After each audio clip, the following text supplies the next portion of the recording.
Doc Albert, ano na Opo. ba ang Yes. update natin? Meron bang latest count ng mga dito muna sa mga naputukan tayo? Oho, na Kagabi ba meron? kagabi meron ba kasi may mga kahit sa amin may mga nagpapaputok na Doc Albert ano sa pagsalubong ng Kapaskuhan pa lang 'yan. Kumusta po ba ang bilang niyan? Kuya Popoy, Manong Ted, ang Christmas gift ko sa inyo, buena mano kayo, no? Mainit-init pa, kakapasok lang mga 15 minutes ago. Yung ating report po is now updated as of 4 o'clock in the morning. Ngayong araw ng Kapaskuhan, 4 a.m. December 25. Ang total na po natin ay 28.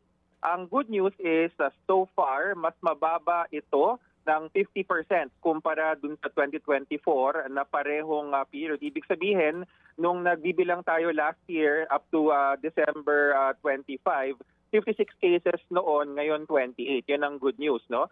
Pero yung sa tanong mo, Kuya Popoy, merong 8 na dumagdag nung bisperas nung Pasko. At ang nakikita talaga namin, yan talaga yung first na peak, no? Pag December 24, syempre, yung ikalawang peak na yung mas mataas na sana, di naman ganun kataas yung sa December 31.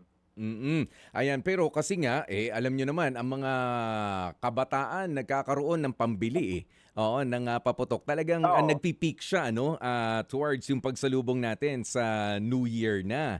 Oo, at dito po sa latest go ahead, Doc. Nabanggit mo, Kuya Popoy, sorry, nabanggit mo kasi yung kabataan, no? So bigyan kita ng datos dun sa age profile.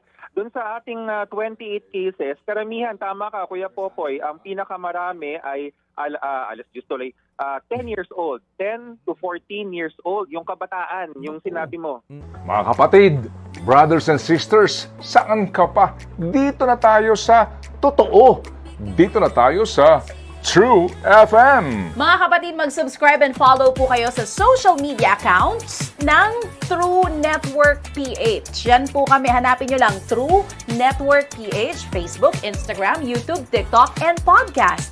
Mapa Apple or Spotify man yan, mahahanap nyo kami. Lahat ng mga napapanood at napapakinggan nyo po sa programa, nasa social media accounts namin yan. So, paano mga kapatid? See you sa social media!